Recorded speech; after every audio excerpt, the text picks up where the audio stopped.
friends, welcome you all on our special program that is The Health Show.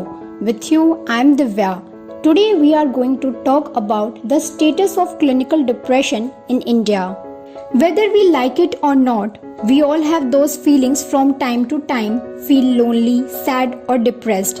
But when these feelings become overwhelmed and cause physical symptoms, it can affect many facets of your life. So in today's segments, we come up with some important points related to this topic. But first of all, we must know that what is clinical depression. So it is a type of mental health disorder and also known as major depression, by which a person can persistently in a depressed mood or loss of interest in activities, causing significant impairment in daily life. Possible causes include a combination of biological, psychological, and social sources of distress. Increasingly, research suggests that these factors may cause changes in brain function, including altered activity of certain neural circuits in the brain.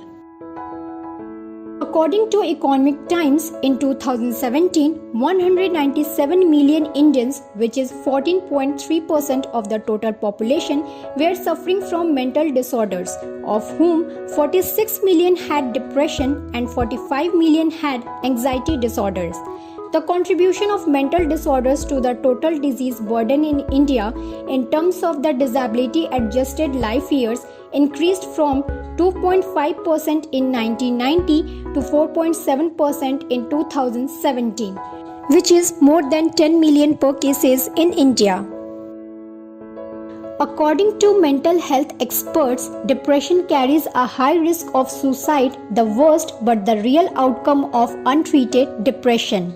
The signs and symptoms of depression can be complex and vary from person to person, but recognizing the symptoms is the key.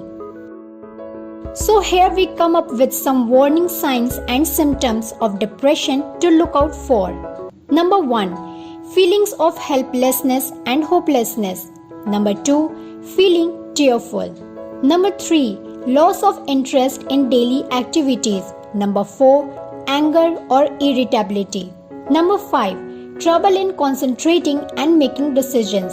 Number 6. Changes in sleep patterns, either insomnia or oversleeping. Number 7. Unexplained aches and pains such as headache, back pain, muscle aches, etc. Number 8. Overeating or loss of appetite. Number 9. Digestive problems. Number 10. Persistent sad or anxious. Number 11. Suicidal thoughts. In most cases, depression can be successfully treated with early recognition, intervention, and support. Unfortunately, half of the people struggling with depression never get diagnosed or treated. If you think that you have physical symptoms similar to the ones mentioned above and find yourself feeling sad and depressed much of the time for days or weeks, make sure that you seek medical help. But maybe it can be noted that some of these symptoms can also indicate other medical problems. So it's better to take precautions from the unwilling cure. Till then, stay tuned with us and bye-bye.